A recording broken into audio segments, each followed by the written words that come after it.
ఆదికాండము 3వ అధ్యాయం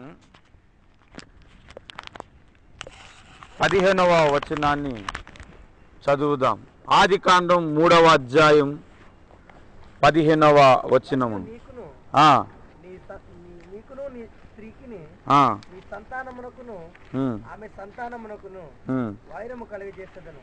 వైరము కలుగజేసేదను, అది నిన్ను తల మీద కొట్టును, నీవు నాడు మడిమ మీద కొట్టేదవని చెప్పాను.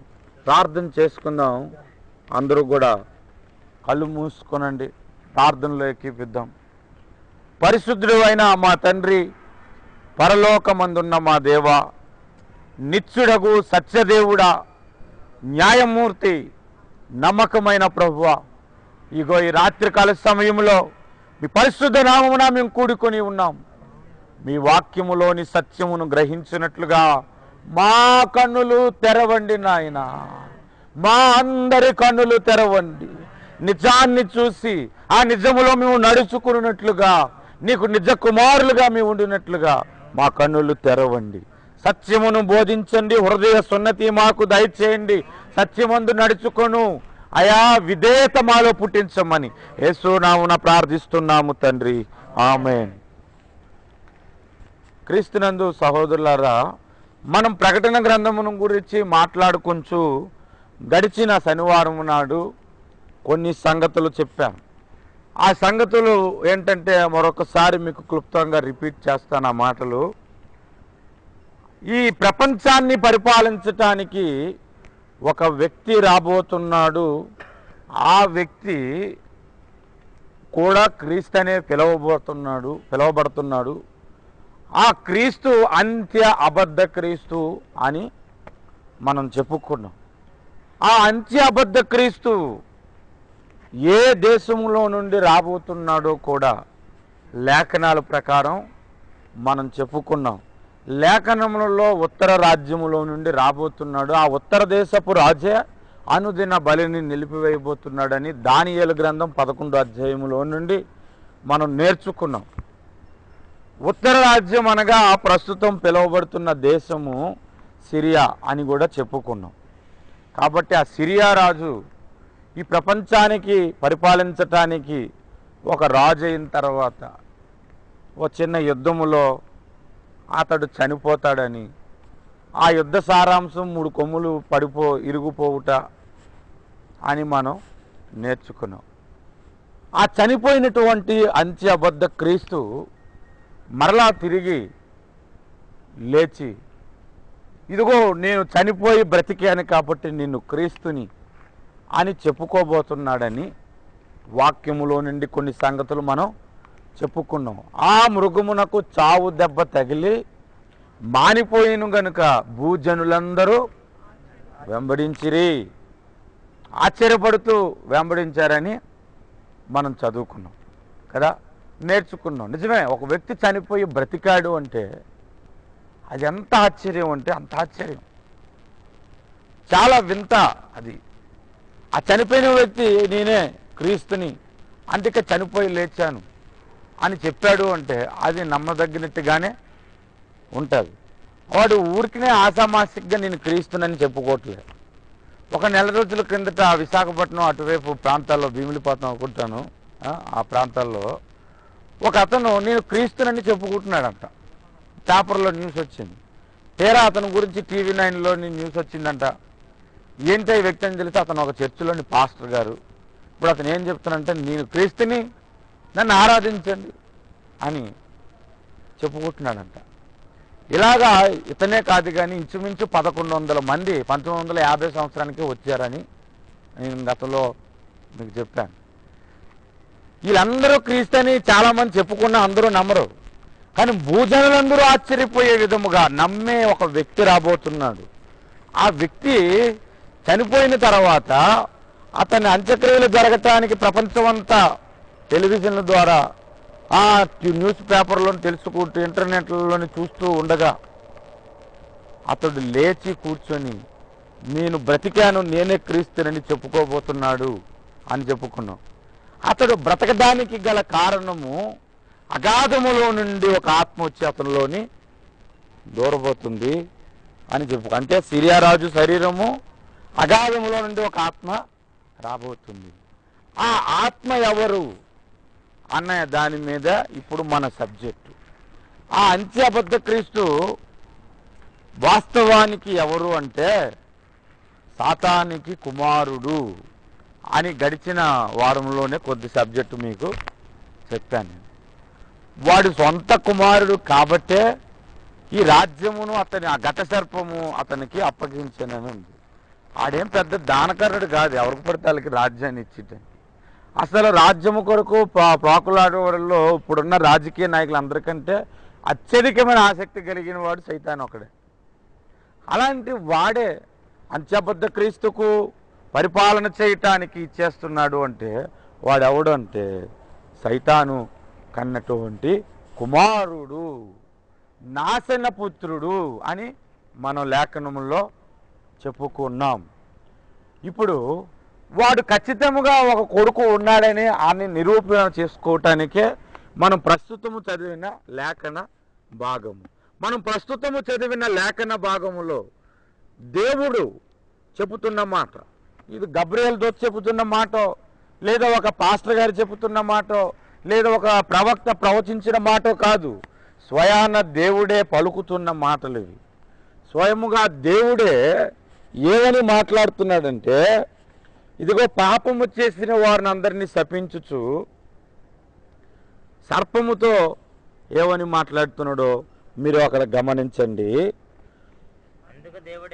నేను చెబుతుంది సర్పము గురించి 14. అందుకు దేవుడైన యెహోవా సర్పముతో నీవు దీన్ని చేసినందున పశువులన్నిటిలోను భూజంతువులన్నిటిలోను నీవు శపించబడిన దానివై నీవు కడుపుతో ప్రాకుచ్చు, నీవు బ్రతుకు దినములన్నీ మన్ను తిందు అన్నాడు. ఆ తర్వాత ఇంకొక మాట అంటున్నాడు, మరియు నీకును. అంటే మీరు అక్కడే చిన్న విషయాన్ని మనం నేర్చుకోవాలి. నీకును అంటే అక్కడ కనబడుతున్న సర్పము కాదు, ఆ సర్పములో దూరిపోయిన సాతానుతో దేవుడు మాట్లాడుతున్నాడు. ఆ సర్పములో ప్రవేశించి వాడు మాట్లాడుతున్నాడు. ఈ పడిపోయినటువంటి పరలోకం నుంచి పడిపోయినటువంటి లూసిఫర్ అనే దూతే సాతాన్ అనే సంగతి మనకి తెలుసు. వాడు ఒక దూత అయితే పాములోకి ఎలా దూరగలడు అని మనం ఏమాత్రము ఆలోచించవసరం లేదు. ఆ పడిపోయినటువంటి కేరూబుకి రూపములు మార్చుకోగలిగిన శక్తి ఉన్నదని నేను ప్రకటన గ్రంథం 4వ అధ్యాయం గురించి చెప్పినప్పుడే కొన్ని సంగతులు చెప్పాను. కాబట్టి పావాకారములో వాడు మారి అందులోనికి దూరిపోయి హవ్వను మోసపరిచే విధముగా మాట్లాడాడు. కాబట్టి ఇప్పుడు దేవుడు ఎవరితో మాట్లాడుతున్నాడంటే ఆ లోపడున్న వ్యక్తితో. మీరు ఒక సంగతిని మీకు జ్ఞాపకం చేస్తాను. ఒకసారి పేతురు వైపు యేసు ప్రభువు తిరిగి ఏమన్నాడంటే, సాతానా వెనక్కి పొమ్మన్నాడు. పేతురుతో అన్నాడా లోపల ఉన్న సాతాన్తో అన్నాడు? చెప్పండి. కొంతమంది అయితే పేతురుని అన్నాడని అనుకోవచ్చు. ఇప్పుడు ఒకసారి నేను ఒక సేవకుని చూశాను, ప్రార్థన చేసుకుని కూర్చాడు, చేసాడు. చేసిన తర్వాత గట్టిగా ప్రార్థన చేసి దురాత్మ బయటికి పో అని అన్నాడు. అనగానే అతను కింద పడిపోయాడు. ఆ పక్కన నిన్నాడు దురాత్మ నేస్తాడు ఒక వ్యక్తిని. ఏమాత్రం సహోదరు ప్రేమ లేదండి అని అనకూడదు, లోపడున్న దురాత్మను గురించి ఆయన అన్నాడు. మన దేవుడు కూడా ఎలాంటిదంటే పాపిని ప్రేమిస్తాడు, పాపమును ద్వేషిస్తాడు. అది మనం చాలా విషయాలు మనం నేర్చుకోవాల్సి ఉంది. ఇక్కడ సంగతిని మనం గ్రహిద్దాం. ఆ లోపడున్నటువంటి సాతానుతో దేవుడు ఏం మాట్లాడుతాడంటే, నీకును స్త్రీకిని, నీ సంతానమునకును స్త్రీ సంతానమునకును వైరమును కలుగు చేసేదనన్న. నీకును స్త్రీకిని అని చెప్పాడు కదా. ఈ స్త్రీ ఎవరు అన్నది ముందు మనం నేర్చుకోవలసిన పాఠం. ఈ స్త్రీ ఎవరై ఉంటారు? కొంతమంది హవ్వని ఎక్స్పెక్ట్ చేశారు. హవ్వ అయితే హవ్వకి సైతానికి తర్వాత వైరము జరిగిందా? లేదు. కొంతమంది ఆ పుట్టబోయే వ్యక్తి క్రీస్తే కాబట్టి ఆ స్త్రీ మరియా అని అన్నారు. మరియకు సైతానుకు అనేక పర్యాయములు ఏవైనా యుద్ధము జరిగినట్లు కానీ శోధనలు జరిగినట్టు కానీ ఇబ్బందులు పడినట్టు కానీ ఏమైనా మనకి పెద్ద కనబడు. అలాంటప్పుడు ఈ స్త్రీ ఎవరై ఉంటారు? ఇది మనం నేర్చుకోవలసిన పాఠం అన్నమాట. మొదట ఆ స్త్రీ ఎవరంటే ప్రవచనార్థ ప్రకారం స్త్రీ ఒక జాతిని లేదా ఒక సంఘమును సూచిస్తూ ఉందన్నమాట. అది సంఘమునే స్త్రీ అని అంటారు. ఇప్పుడు ఏ సంఘములో నుండి క్రీస్తు పుట్టాడు? ఇశ్రాయేలీయులు అనే జాతిలో నుండి క్రీస్తు పుట్టాడు. ఆ ఇశ్రాయేలు నుంచి పుట్టినప్పుడు ఆ క్రీస్తును కన్నటువంటి జాతి ఏదంటే ఇశ్రాయేలీలు. మీరు ఇంకన్ని విషయాలు నేర్చుకోవాలంటే ఒక స్త్రీ కుమారుణ్ణి కన్నాదంటే ఆ స్త్రీకి 12 నక్షత్రములు కలిగిన కిరీటం ఉంది, సూర్యుడిని ధరించుకుంది, చంద్రుడి మీద నిలుచుని ఉందని ప్రకటన గ్రంథం 12వ అధ్యాయములో ఆ స్త్రీని గురించి రాయబడింది. ఆ స్త్రీ ఒక మగ శిశువుని కన్నదని రాయబడింది. ఆ మగ శిశువు కూడా క్రీస్తే. కాబట్టి ఆ స్త్రీ ఎవరంటే ఇశ్రాయేలీల జనాంగము. అంటే ఆదాము నుంచి దేవుడు క్రీస్తు పుట్టేంత వరకు ఒక ప్లాన్ ప్రకారం ఒక గీత గీసుకుంటూ వచ్చాడు. క్రీస్తు పుట్టిన తర్వాత ఇంకా ఆ వంశావళి దేవుడికి అవసరం లేదు. అందుకని మనకు అర్థం కావటానికి లూకా సువార్త 3వ అధ్యాయంలో ఒక సంగతిని మనకు రాయించి పెట్టాడు. చూడండి, లూకా సువార్త 3వ అధ్యాయంలో 23వ వచనం ఎవరైనా చదవండి ఫస్ట్.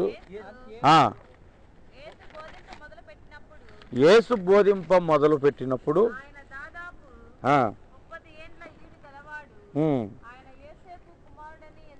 చాలు. ఇప్పుడు యేసు ప్రభు బోధించిన ఆ బోధ గురించి మాట్లాడుతూ బోధ మొదలు పెట్టినప్పుడు ఆయన దాదాపు 30 ఏండ్ల ఈడుగలవాడు, ఆయన యేసేపు కుమారుడని ఎంచబడెను. యేసేపుకు హేలీకి, హేలీ మత్తతుకు, మత్తతు లేవీకి, లేవి మిల్కీకి, మిల్కీ ఎన్నకు, ఎన్న యేసేపుకు, యేసేపు మత్తతీయకు అని ఇలా మాట్లాడుకుంటూ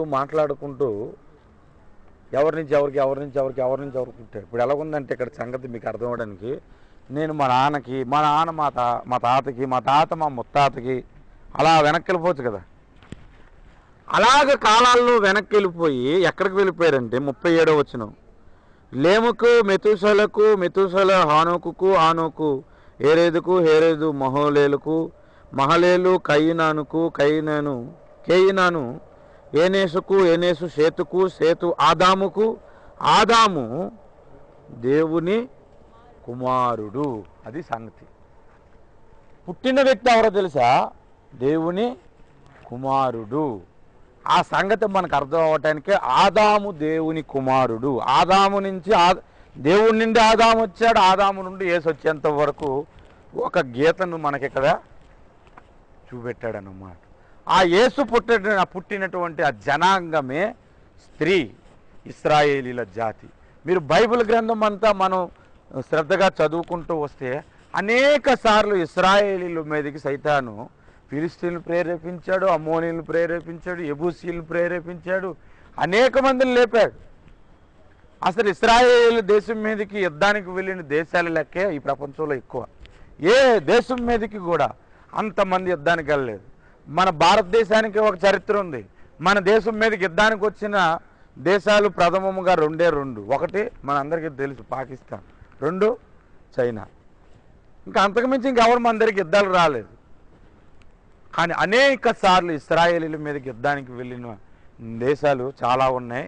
వాటిని ప్రేరేపించిన వ్యక్తి కూడా సాతానే. వీరిద్దరికి వైరం ఉంది.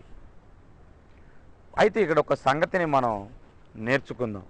సాతానుకు కూడా ఒక కొడుకు ఉంటాడు అనే కదా లేఖనం చెబుతుంది. ఈ మాట దేవుడు చెబుతున్నాడు. ఏమని చెబుతున్నాడంటే, నీకును నీ కుమారునికి, నీకును స్త్రీకి, నీ కుమారునికి, నీ స్త్రీ కుమారునికి వైరము కలుగు చేసేదరన్నాడు. ఇప్పుడు స్త్రీ సంతానము యేసైనప్పుడు సాతాను సంతానము ఎవరై ఉండాలి? సాతానుకు కొడుకున్నాడు కదా. సైతానికి ఒక కొడుకు ఉంటాడనే కదా అర్థం. ఇప్పుడు మాటలు మనం శ్రద్ధగా ఆలోచిద్దాం.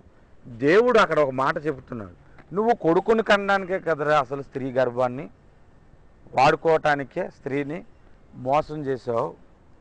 సరే నువ్వు ఆ కొడుకుని కను అనే అర్థం కదా అక్కడ. దాన్ని కనకుండా చేస్తానని ఏమన్నాడు? నువ్వు కొడుకుని కనడానికి అన్నావు కాబట్టి ఆ కొడుకుని పుట్టకుండా చేస్తానని అన్నాడా? ఏమనలేదంటే అర్థం ఏంటంటే నువ్వు కొడుకుని కనడానికే ఇంత మోసం చేశావు, సృష్టిని పాడు చేశావు, నేను సృష్టించిన మనుషుల్ని పాడు చేశావు. సరే నీ కోరిక నెరవేర్చుకో, కుమారుణ్ణి కను. కానీ ఆ కుమారుణ్ణి తల చెరగొట్టడానికి నేనొక కుమారుణ్ణి కంటానని దేవుడు అక్కడ మనకి నేర్పిస్తున్నాడు. ఇప్పుడు అక్కడే మనకు ఇద్దరు క్రీస్తులు కనబడతారు. మీరు ఆలోచించండి. దేవుడికి వ్యతిరేకి సైతాను. ఈ సాతాను గురించి ఒక విషయాన్ని మనం నేర్చుకోవాలి. ఇదేంటంటే దేవుడిలాగే ఉండాలనే ఒక కోరిక సాతానుకు ఉంది. దేవుడిలాగే ఉండాలనే ఒక కోరిక ఉంది.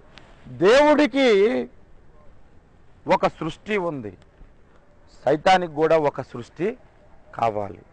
దేవునికి ఒక కొడుకు ఉన్నాడు, సాతానికి కూడా ఒక కొడుకు కావాలి. దేవుడు త్రిత్వము, సాతానుకు కూడా త్రిత్వం కావాలి. ఆడ త్రిత్వంలో ఇంకో భాగం ఉంది, అది గురించి నేను మరలా చెప్తాను. ఆడు రెండో క్రూరమోగం. అది నేను తర్వాత వచనాలతో నేను వచ్చే వారం చెబుతాను. దేవుడు కుమారుడైన క్రీస్తు మర్మము అని బైబిల్లో రాయబడి ఉంది. అప్పుడు అంత్యబద్ధ క్రీస్తు కూడా ఏమవ్వాలి? మర్మమే. ధర్మ విరోధ సంబంధమైన మర్మము ఇప్పటికే అది క్రియ చేయొచ్చు. ఇప్పుడు క్రీస్తుకి సంఘం ఉంది ఈ లోకములో. అంత్యబద్ధ క్రీస్తుకు కూడా సంఘం ఉంటుందా ఉండదా? వాడికి కూడా సంఘం ఉంది. క్రీస్తు సంఘము మర్మము అని బైబిల్లో రాయబడి ఉంది. అలాగే అంత్యబద్ధ క్రీస్తుకు కూడా ఒక సంఘం ఉంది. ఆ సంఘము కూడా మర్మమే. నీవు చూచిన ఆ స్త్రీ ఉందే, ఆ స్త్రీ నొసటి మీద మర్మము అని పేరు రాయబడి ఉందంట. మీరు అన్నీ ఆలోచించుకుంటూ రండి. క్రీస్తు ఎవరి కుమారుడు అంటే దేవుని కుమారుడు అని మనకు తెలుసు. అంటే దేవునికి ఈ భూమి మీద మానవుల గర్భమున పుట్టిన ఒక వ్యక్తి అన్నమాట. ఎవరు? క్రీస్తు. అంత్యబద్ధ క్రీస్తు కూడా మనం ఆలోచిస్తే పరలోకములో ఒకప్పుడు ప్రధాన దూతగా ఉన్నటువంటి దూతకు ఈ భూమి మీద మానవుడుకు పుట్టిన వ్యక్తి ఉండాలి. అది సంగతి ఇక్కడ మనం నేర్చుకోవాల్సింది. ఇప్పుడు అక్కడ దేవుడు ఏమని మాట్లాడుతున్నాడు ఆ వచనంలోని? నీకును స్త్రీకిని, నీ సంతానమునకును స్త్రీ సంతానమునకును వైరము కలుగజేసేదని అన్నాడు కదా. అన్నప్పుడు ఆ వ్యక్తి ఎవరు? సాతాను. ఆ సాతాను ఎవరు? ఒక కెరూబు, ఒక దేవదూత. వాడు ఒక కొడుకుని కనటానికే హవ్వ దగ్గరకు వెళ్ళాడని మనకు అర్థమైపోయింది. ఇప్పుడు వాడు కొడుకుని ఎలా కన్నాడు, దీని గురించి ఒక బోధ మీకు ముందు తెలియపరుస్తాను. వాడు హవ్వను మోసపరిచిన తరువాత వాడు ఖచ్చితంగా కొడుకుని ఎవరు కనాలి? మొట్టమొదట హవ్వకు పుట్టిన కొడుకు ఎవరు? కయీను. ఆ కయీను సాతాను కుమారుడని ఒక బోధ ఆల్రెడీ మన ఆంధ్రదేశంలో ఉంది. మీరు కొద్దిగా ఆలోచించండి. దానిని ఆ బోధను బలపరుస్తూ ఇంకొక వచనము కూడా ఉంది. కయీను దుష్టుని సంబంధి అని కూడా ఒక వచనాన్ని యాడ్ చేసుకుంటే ఆ కయీను ఎవరంటే దుష్టుని సంబంధి అని అనుకుంటారు. కానీ వాస్తవానికి సాతాను హవ్వ ద్వారా కుమారుడిని కనలేదు. హవ్వ ద్వారా వాడి ప్రణాళికకు ఒక రూట్ని క్లియర్ చేసుకున్నాడు, కానీ ఏర్పాటు చేసుకున్నాడు, కానీ వాడి కయీనుని మాత్రం కనలేదు. కాకపోతే ఇక్కడ ఒక సంగతిని మనం నేర్చుకుందాం. ఈ కయీను ఉన్నాడు చూశారు, ఈ కయీను అంత్యబద్ధ క్రీస్తుకు పోలిక. అది మనం ఇప్పుడు నేర్చుకోవాల్సిన పాఠం. పోలికే కానీ వాడు సాతాను కుమారుడు కాదు, సాతాను కన్న కొడుకైతే కాదు.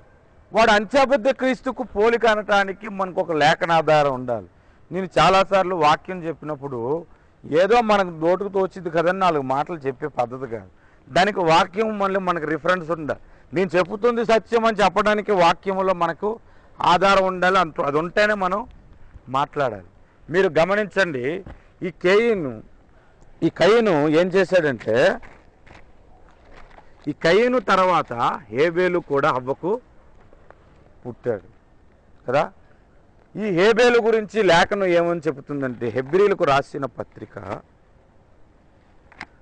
12వ అధ్యాయంలో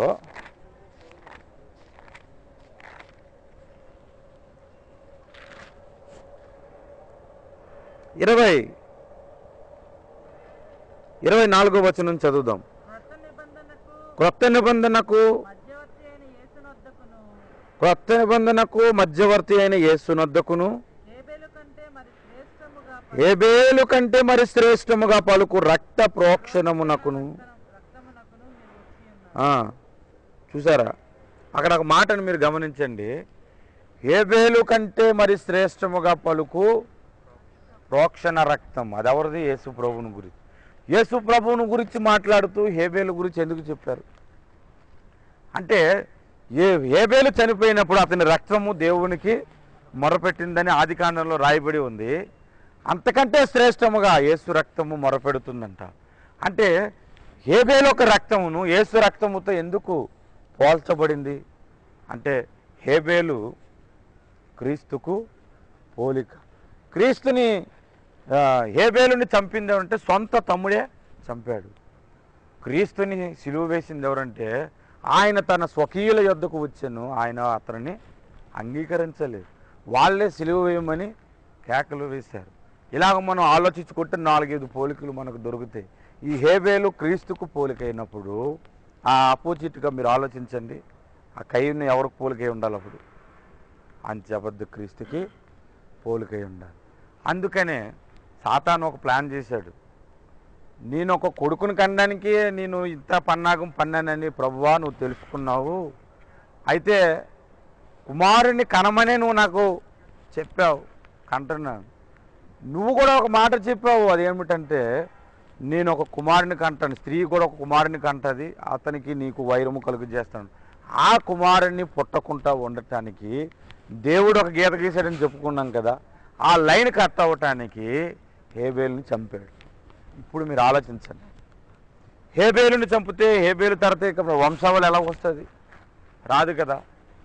అందుకని దేవుడు ఏం చేశాడంటే అవ్వ గర్భమును మరలా తెరిచాడు. చూడండి, ఆదికాండము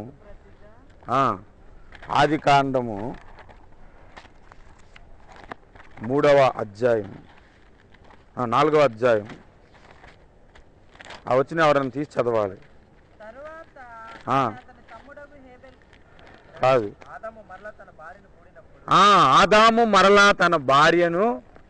చూడండి, మీరు ఎప్పుడైనా గమనించండి, ఎన్ని విషయాలు మనం నేర్చుకుంటే. ఆదాము తన భార్య, ఇప్పుడు ఎవరైనా ఒక వ్యక్తి తన భార్యతో సంసారం చేస్తాడంటే అతడు రోజు అతని భార్యతో సంసారం చేస్తాడు బ్రదర్ అని మాట్లాడుకుంటారు. మీరు చెప్పండి, మాట్లాడుకుంటారా?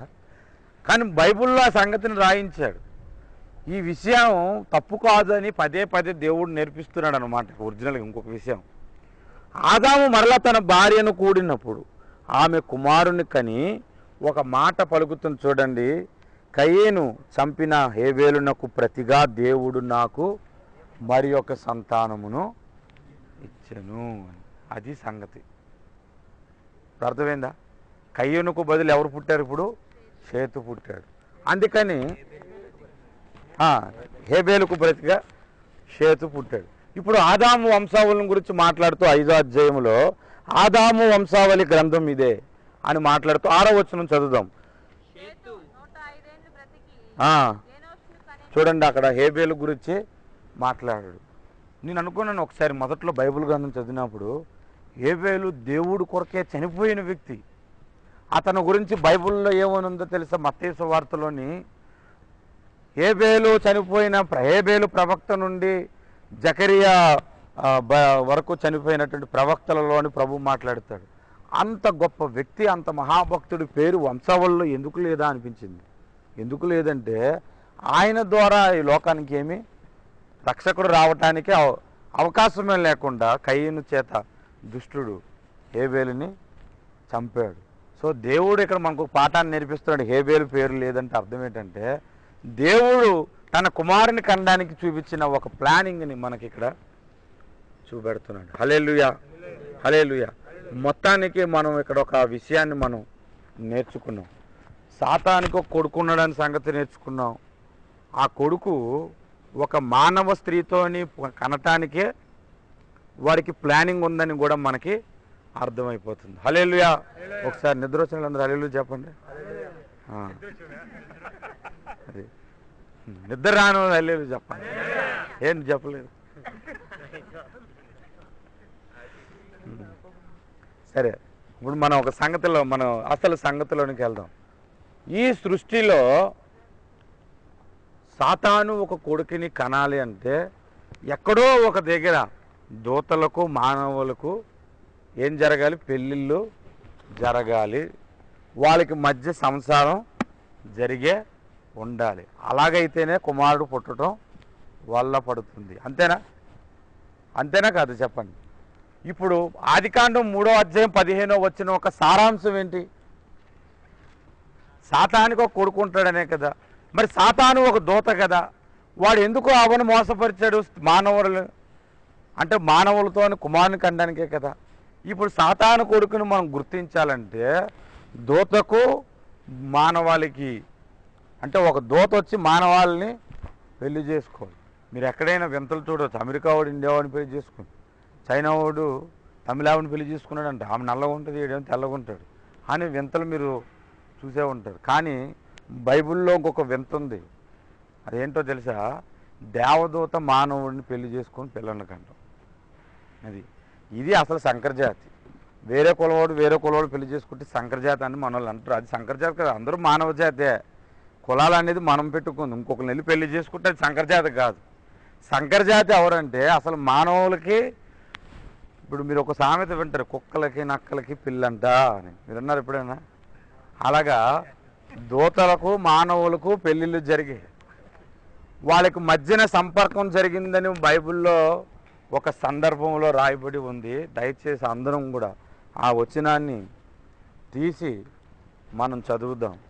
ఆ వచనం ఏమిటంటే యూదాపత్రిక. నువ్వు కంగారు పడ్డావు నాకు తెలుసు, డైరెక్ట్గా అదే చెప్తే నమ్మరు కదా.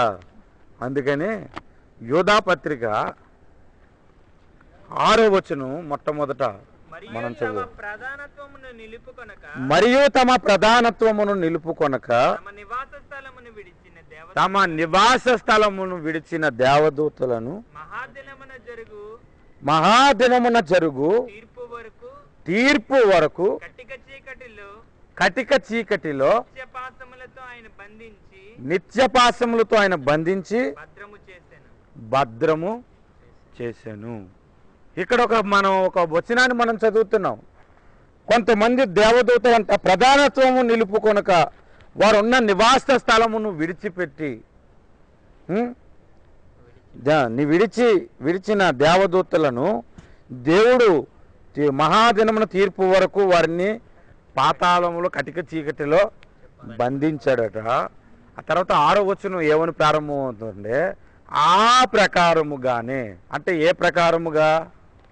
ఈ దేవదూతలు ఎలాగైతే నివాస స్థలములను విడిచి పాపము చేశారో అలాగనే సొదొమ గొమొరాలను వాటి చుట్టుపట్లనున్న పట్టణములను వీరి వలన అంటే ఎవరి వలన? దేవదూతల వలన వ్యభిచారము చేయుచు పర శరీరానుసారులైతిరి. పర అంటే అర్థం తెలుసా? ఇప్పుడు పరలోకం అంటే అర్థం ఏంటి చెప్పండి? వేరే లోకం అని అర్థం కదా. పర అంటే వేరే శరీరాలు అన్నమాట. వేరే శరీరాలతో వ్యభిచారము చేశారంట. ఎవరు? సొదొమ గొమొర పట్టణములు. వీరిలాగే మరో కొంతమంది వ్యభిచారం చేశారంట. దాని ముందు వచ్చిన ఎవరు? దేవదూతలు. మీ యొక్క సంగతిని గమనించండి. సొదొమ గొమొర పట్టణాల్లో జరిగిన వ్యభిచారము ఎంత భయంకరమైన వ్యభిచారం అంటే ఆదికాండం 19వ అధ్యాయం 4వ వచనంలో వాళ్ళ గురించి ఒక మాట రాయబడి ఉంది. వారు పండుకొనక ముందు ఆ పట్టణస్థులు అనగా సొదొమ మనుషులు, బాలురును వృద్ధులను ప్రజలందరూ నలుదిక్కుల నుండి కూడి వచ్చి ఆ ఇల్లు చుట్టి వేసి లోతుని పిలిచి, నీ ఇంటికి వచ్చినటువంటి వారిని పిలువు, మేము వారితో శయనించినట్లుగా అన్నారు. అక్కడికి వచ్చిన వ్యక్తులు ఎవరో తెలుసా? కాదు బాబు, దేవదూతలే. సరే, అది వేరే సంగతి, అది ముందు పాయింట్. అక్కడ వ్యభిచారం చేయడానికి వచ్చిన వ్యక్తులకు ఎవరు? బాలురు. బాలురు వ్యభిచారం చేస్తారా? వృద్ధులు అందరూ కలిసి వచ్చారంట. మీరు ఆలోచించండి. అంటే ఇప్పుడు వ్యభిచారం చేయడానికి ఒక పెద్దవాడు వెళ్ళినప్పుడు అక్కడ ఎక్కడైనా బాలుడు కనిపించి ఆడి వచ్చాను కదా, నీ వయసు ఏంటని, బుద్ధి లేదని 4 లెంపకాయలు వేసి పంపిస్తాడా లేదా? లేదా కనీసం మాట్లాడంటాడు. కనీసం ఆ బాలుడికైనా పెద్దవాళ్ళు అక్కడ ఉన్నారని భయపడతాడా లేదా? అంత భయము లేని ప్రజలుగా సొదొమ గొమొర పట్టణాలు ఉన్నాయి అని చెప్పడానికి నేను ఈ మాటలు చెప్తాను. వృద్ధులు వచ్చారు, ప్రజలందరూ వచ్చారంట. ఇంతమంది ఒకేసారి వచ్చారంటే వీళ్ళందరూ కూడబోలుకున్నారు. ఎప్పుడు మనకు మనమే సంసారాలు చేసుకుంటున్నాం. అలా కాదు, ఇప్పుడు ఎవరో కొత్తగా వచ్చారట అంట. చూసారా? వాళ్ళు అలాంటి వ్యక్తులు. కాబట్టి అయ్యా, పురుషుని ఎరగని కన్యకలు నాకు కుమార్తెలు ఉన్నారు కాబట్టి వాళ్ళని తీసుకుని కానీ నా ఇంటికి వచ్చిన వారిని ఏమో అనకండి అని చెబుతున్నారు. అంత భయంకరమైనటువంటి వ్యభిచారమే ఈ దేవదూతలు కూడా చేసిన పాపము. మనం 6వ అధ్యాయం యోధా పత్రికలో చదివిన విషయం ఏంటంటే, వారు వ్యభిచారము చేయటానికి నివాస స్థలములను విడిచిపెట్టారు. మీరు ఆలోచించండి, నివాస స్థలం అంటే వాళ్ళ ఇల్లులు కాదు. మానవులకు నివాస స్థలం ఏది? భూమి. అప్పుడు దేవదూతలకు నివాస స్థలం కూడా ఒకటి ఉంటుంది కదా. ఇప్పుడు ఇందాక పాస్టర్ గారు ఒక మాట చెప్పారు, దేవతల లోకమును ఒకటి ఉందని. ఆ లోకమును విడిచి వేరే లోకములోనికి రావాలన్నమాట. ఇంకే వేరే లోకానికి వస్తారు. బైబిల్లో ఏమని చెప్పింది? మానవుడికే పుట్టాలి కదా. అది ఇప్పుడు మనం ఆదికాండం 6వ అధ్యాయం 1వ వచనాన్ని చదువు. నరులు భూమి మీద విస్తరింపనారంభించిన తర్వాత కుమార్తెలు వారికి పుట్టినప్పుడు దేవుని కుమారులు నరుల కుమార్తెలు చక్కని వారని చూచి వారందరిలో తమకు మనసు చూడండి, మనసుకు వచ్చినటువంటి స్త్రీలను పెళ్ళిళ్ళు చేసుకున్నారట. ఇక్కడ మీరు ఆలోచించండి, దేవుని కుమారులు నరుల కుమార్తెలను పెళ్లి చేసుకున్నారు. పెళ్లి చేసుకుంటే దేవుడు కోపం వచ్చి 3వ వచనంలో ఏమంటున్నాడంటే, అప్పుడు యెహోవా నా ఆత్మ నరులతో ఎల్లప్పుడు ఇంకా వాదించదు. మాట్లాడదు కాదు, వాదించదు. మాటలు వేరు, వాదించటం వేరు కదా. ఎందుకు దేవుడు అంటే అప్పుడు దాకా దేవుడు మాట్లాడాడు, తర్వాత వాదించాడు. ఒక వాదన రావాలంటే ముందు మాటలే జరుగుతాయి, తర్వాతే వాదన వస్తుంది. అంటే మొట్టమొదట దేవుని ఆత్మ మాట్లాడుతున్నాడు. ఏమని మాట్లాడుతున్నాడంటే, మానవాళితోని ఆ వస్తున్నటువంటి వాళ్ళతో వ్యభిచారం చేద్దాం మాట్లాడి తర్వాత వాదించాడు. వాదించిన తర్వాత కూడా వీళ్ళు వచ్చి వ్యభిచారం చేశారు. ఇంకా దేవుడు అనుకుంటున్నాడు, ఇంకా నా ఆత్మ మీతో వాదించదు అని సంగతి చెప్పాడు. ఆ తర్వాత ఇంకొక మాట చదువుదాం. వాదించదు. వారు తమ అక్రమ విషయంలో నరమాత్రులై ఉన్నారు, అయినను వారి దినములు 120 ఏండ్లగును. మానవ జాతి ఒకప్పుడు 800 ఏండ్లు, 600 ఏండ్లు, 900 ఏండ్లు, 930 ఆదాం బ్రతికాడు. మెతూసెల 969 సంవత్సరాలు బ్రతికాడు. ఒకేసారి 120 సంవత్సరాలకి ఆయుస్సు తగ్గిపోవడానికి ఒక గల కారణం ఏంటంటే, దేవుని కుమారులు నరుల కుమార్తెలతో వ్యభిచారం చేయబట్టి, పెళ్లి చేసుకోబట్టి ఆయుస్సు ఒకేసారి కట్ అయిపోయింది. మీరు ఇంకొక ఆలోచించండి, ఇంతకీ దేవుని కుమారులు అంటే ఎవరన్నది కూడా నేను చెప్తా. ఆ తర్వాత వచనములో, ఆ దినములలో నెఫీలను భూమి మీద నుండిరి, తర్వాత నుండిరి. దేవుని కుమారులు నరుల కుమార్తెలతో పోయినప్పుడు వారికి పిల్లలను కనిరి. పూర్వకాలమందు పేరు పొందిన సూరులు వీరే. ఇప్పుడు దేవుని కుమారులు నరుల కుమార్తెలతో పోయినప్పుడు వారికి పిల్లలు కన్నారంట. వాళ్ళ వంశం ఏంటంటే నెఫీలీలు. వారు పూర్వకాలం ముందు సూర్యులు వీరే అని రాయబడి ఉంది. ఇక్కడ కూడా ఒక వాక్యాన్ని నేను చెబుతాను. దేవుని కుమారులు అంటే రక్షింపబడిన వ్యక్తులు, నరుల కుమార్తెలు అంటే రక్షణ పొందని వ్యక్తులు. రక్షింపబడిన వ్యక్తి రక్షణ పొందలేని స్త్రీని పెళ్లి చేసుకోకూడదు అని వచనాలను బట్టి బోధించే వాళ్ళు చాలామంది ఉన్నారు.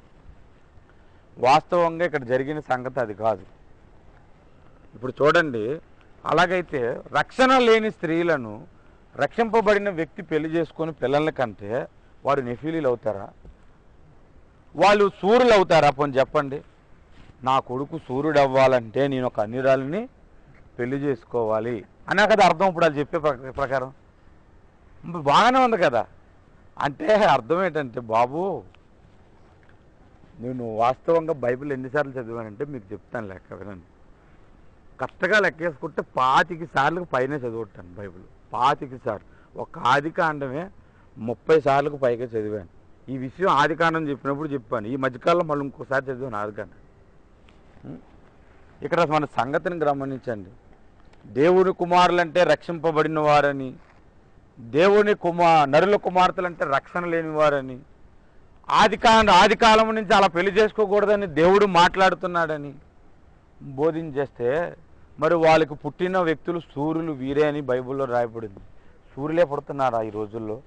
చాలామంది అన్యులు అందంగా ఉంటే చాలు, క్రైస్తవులు ఇంకెందుకులే అనుకుని పెళ్లి చేసుకుని ఉన్నారు. వాళ్ళకు పుట్టిన వాళ్ళు సూర్యులా? కాదు. వాళ్ళకు పుట్టిన వంశవాళ్ళని నెఫీలే అంటున్నారా? అనట్లేదు. మరి అలాగైతే దేవుని కుమారులు ఎవరు? యోబు గ్రంథము 1వ అధ్యాయం 6వ వచనంలో రాయబడి ఉంది లేఖనం. చూడండి, యోబు గ్రంథం 1వ అధ్యాయం 6వ వచనం. దేవదూతలు అక్కడ ఒకటి ఉందా? కిందనే ఉంది దైవ కుమారులు. యోబు గ్రంథం 38వ అధ్యాయం 7వ వచనం కూడా చూద్దాం. యోబు గ్రంథం 38వ అధ్యాయం 7వ వచనం.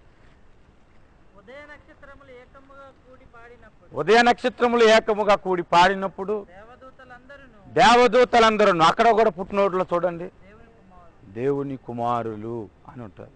ఇక నరుల కుమార్తెలు అంటే మనం ప్రత్యేకించి చెప్పుకోవాల్సిన అవసరం లేదు. మానవ జాతి అంటే దేవదూతలకు మానవులకు పెళ్ళిళ్ళు జరిగాయి. వాళ్ళు వివాహము చేసుకున్నారు, వాళ్ళు పిల్లల్ని కన్నారు.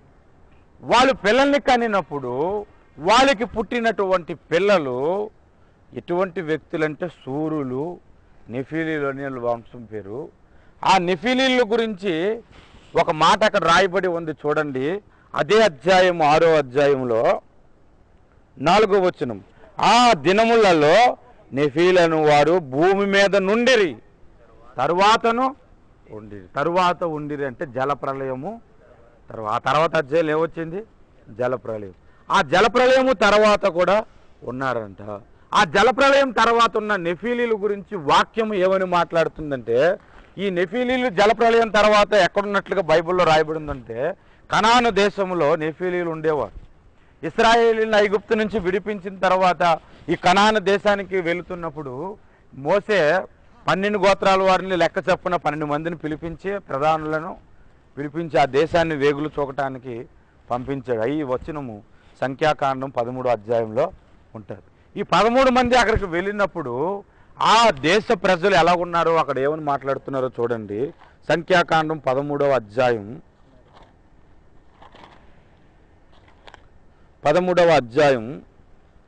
31వ వచనం నుండి మనం చదువుదాం.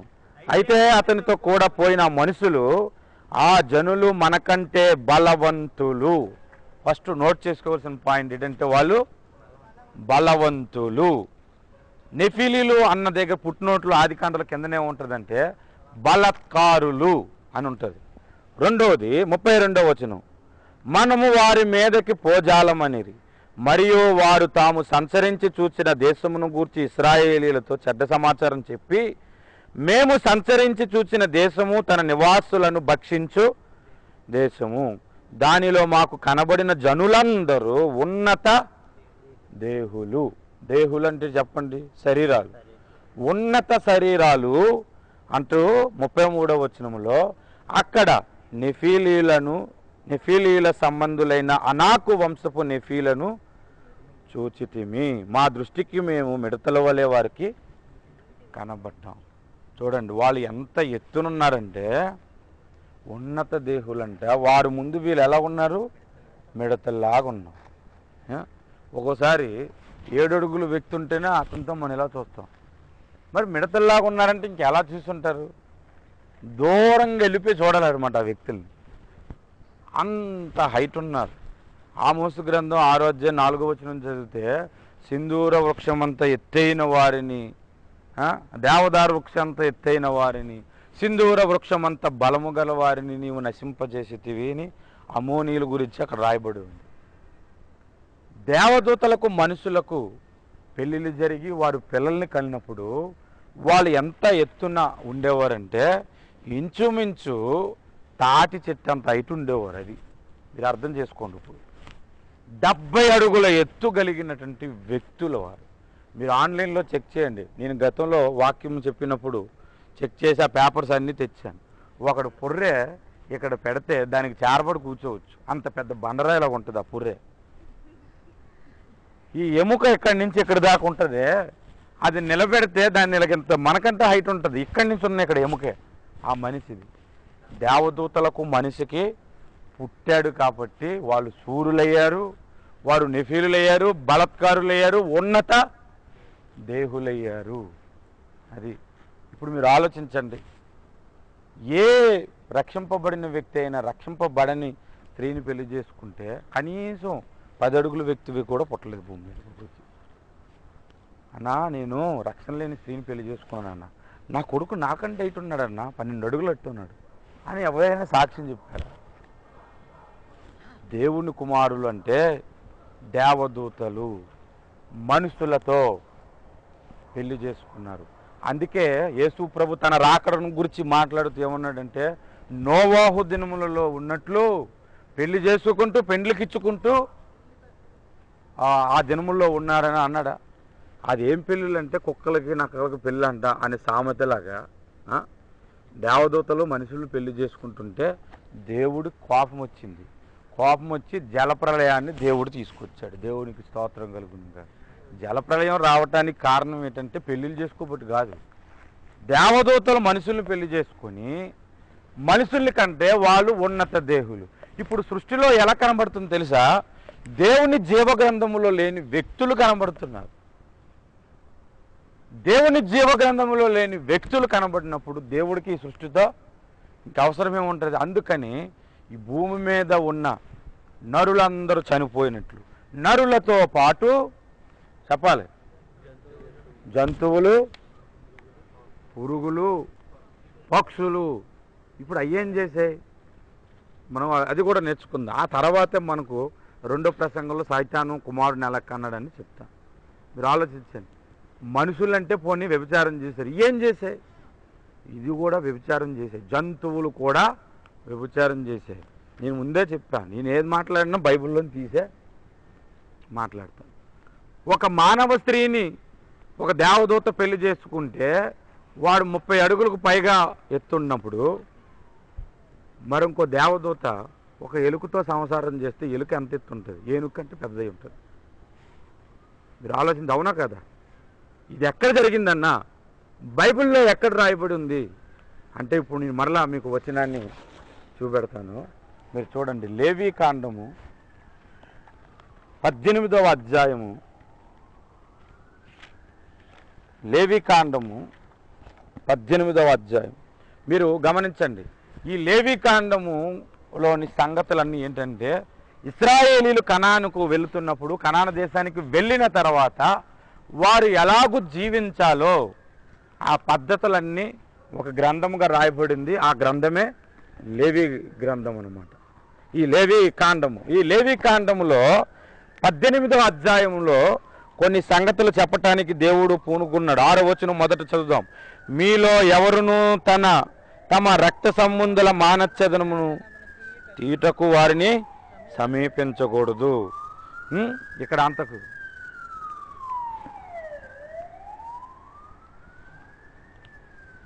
పర్లేదులే. మనం గమనిస్తే చూడండి, వీళ్ళందరూ కూడా ఆ ఇశ్రాయేలీల దేశంలో వాళ్ళు చేసిన వ్యభిచారం ఎలాగంటే తల్లిని మానచ్ఛేదనము చేయకూడదు, చెల్లితో సంసారం చేయకూడదు, అక్కతో సంసారం చేయకూడదు. ఇలాగ బంధుత్వముల గురించి ఆజ్ఞలను దేవుడు ఈ అధ్యాయంలో ఇస్తున్నాడు. ఈ మధ్యకాలంలో ఒక వ్యక్తి ఆన్లైన్లో చాటింగ్ చేస్తున్నాడంట. చాటింగ్ చేస్తూ ఉంటుంటే అతనికి ఆ చాటింగ్లో ఒక స్త్రీ ఎంటర్ అయ్యింది. ఎంటర్ అయిన తర్వాత ఈడేమో పేరు మార్చుకొని వేరే పేరుతోనే ఎంటర్ అయ్యాడు. ఆమె కూడా పేరు మార్చుకుని ఎంటర్ అయింది. ఇద్దరు మాట్లాడుకుంటున్నారు, హాయ్ హాయ్ అని మాట్లాడుకుని ఒకరొకరు పలకరించుకున్నారు, అన్నీ చేసేసుకున్నారు. ఐ కిస్ అనుకున్నారు, ఐ లవ్ యూ అనుకున్నారు, పరమ చెత్త అంతా మాట్లాడేసుకున్నారు. మరి ఇలా మా ఫోన్లు మన నెట్లోనైనా మాట్లాడుకోవడం, ఒకరోజు కలుసుకుందాం మరి అని చెప్పి మాట్లాడుకొని సో ఒక అడ్రస్ ఇచ్చుకున్నారంట. ఫలానా చోట నేను ఉంటాను, నువ్వు అక్కడికి వచ్చాను. వీడు మొత్తం తయారైపోయి మొత్తం అని పట్టుకొని అక్కడికి వచ్చేసరికి తీరా చూస్తే ఇటు సొంత చెల్లి అక్కడి నుంచోండి. ఇది అక్కడికి వచ్చాక ఆలోచించుకుంటలేదు. అలాగే పూర్వ దినముల్లో అక్క లేదు, చెల్లి లేదు, అలాగే ప్రతి ఒక్కరు బ్రతుకుతూ ఉండేవారు. అందుకని దేవుడి ఆజ్ఞలు పెడుతున్నారు, మీరు ఆ దేశానికి వెళ్ళిన తర్వాత ఇలా చేస్తే కుదరదు అబ్బాయి, అందుకని మీకు కొన్ని పద్ధతులు పెడుతున్నాను. మీ తల్లిని నీవు గౌరవించాలి, నీ కూతురు అంటే కూతురిని గౌరవించాలి. కొంతమంది మరదలతో సంసారం చేసే దరిద్రులు ఉన్నారు. మరదలంటే కూతురుతోనూ, వదినంటే తల్లితోనూ సమానం అని మన భారతదేశ సంస్కృతి కదా. ఈ సంగతులు మాట్లాడుతూ 23వ వచనములో ఒక మాట మాట్లాడుతున్నాడు చూడండి. 22 స్త్రీ శయనము వలె పురుష శయనము కూడదు, అది హేయము. ఏ జంతువునందు నీ స్ఖలనము చేసి దాని వలన అపవిత్ర కలుగ చేసుకొనకూడదు. జంతువు స్త్రీని పొందునట్లు ఆమె దాని ఎదుట నిలువరాదు, అది విపరీతము. ఇక్కడితో మీరు ఆగండి, మీకు అర్థం అవ్వడానికి చెప్తాను. యానిమల్ సెక్స్ అన్నమాట, బైబిల్లోనే ఉంది మాట. అలాగా చేయకూడదు అని చెబుతూ తర్వాత వచ్చినని మనం చదువుదాం. వీటిలో దేని వలనను అపవిత్ర కలుగు చేసుకొనకూడదు. నేను మీ ఎదుట నుండి వెళ్ళగొట్టుచున్న జనములు వాటి వలన అపవిత్రులైరి. నేను మీ ఎదుట నుండి వెళ్ళగొట్టుచున్న జనం అంటే ఎవరు? కనాను దేశంలో ఎవరు ఉన్నారు? నెఫీలీలు ఉన్నారు. వాళ్ళు ఏం చేశారు? వాటి వలన అపవిత్రులైరి. వేటి వలన? జంతువుల వలన.